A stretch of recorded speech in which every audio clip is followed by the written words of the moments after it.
I hope you like looking at your retro artifact cards from the Brothers War, because the high print one have doomed these cards. They are the doomed 63, and that's just the tip of the iceberg. These nice looking retro artifacts, they come in 5 different variants. They come in retro artifact frame, they come in the schematic frame, they come in the retro artifact foil, the schematic foil, and they come in the serialized version. And of course, the serialized versions are really rare. There's only 500 of those.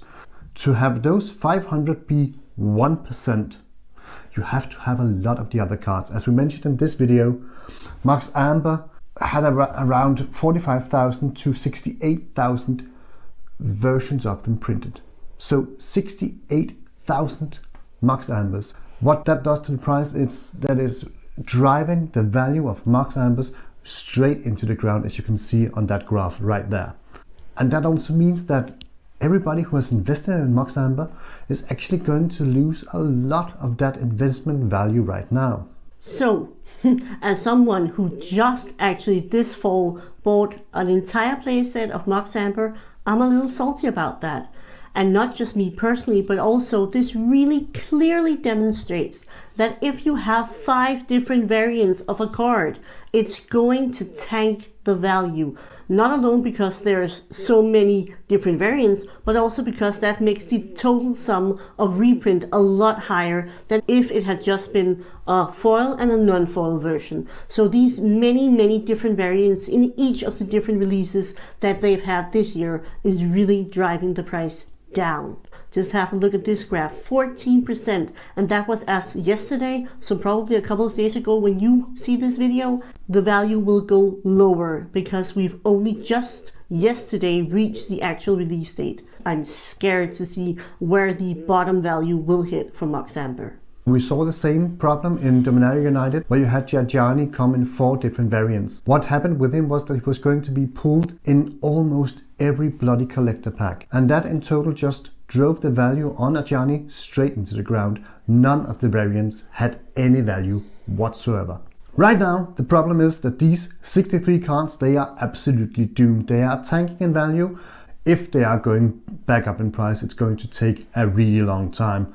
But chances are they will never actually retain the value they have lost at this point. And that's just the tip of the iceberg, because what lies beneath this problem is that Wizards are releasing products at an astronomically fast pace, and we just can't keep up. A release now is it's not just a release of a new set, it's also a release of some of the older cards. We have seen that they are reprinting older cards. In the Brothers War, you also had a reprint of the Fauna Shaman. You had a new reprint of Monastery of Swiftbear just after you had that Monastery of Swiftbear come in Double Masters 2022. So they are actually piggybacking and cannibalizing all their older good stable cards. What this does is it's tanking the value of the whole secondary market, and it's tanking the value of every valuable cards Wizards have. This is going to happen to every valuable card you could actually imagine right now, because at this rate, at some point, what has value right now is going to be affected. The good Blake Rasmussen told us that if we're unhappy with a product, or if we're unhappy with the release frequency, we could just skip it. Of course, we can skip it. But the damage is done, because this product, whether we buy it or not, is going to damage our collections out there, and it's going to damage the secondary market. And I also think it's very weird for Blake to say something like that, because for years we have been taught to be excited about every new release that Magic brought us, because there were not that many. But all of a sudden, we're not supposed to care about releases and we can just skip some of them. That is a very strange tactic for a billion-dollar company to employ. How about just slowing it down so everybody has time to enjoy the products and care about all the releases, rather than telling us to skip products? But again, I might just be price sensitive.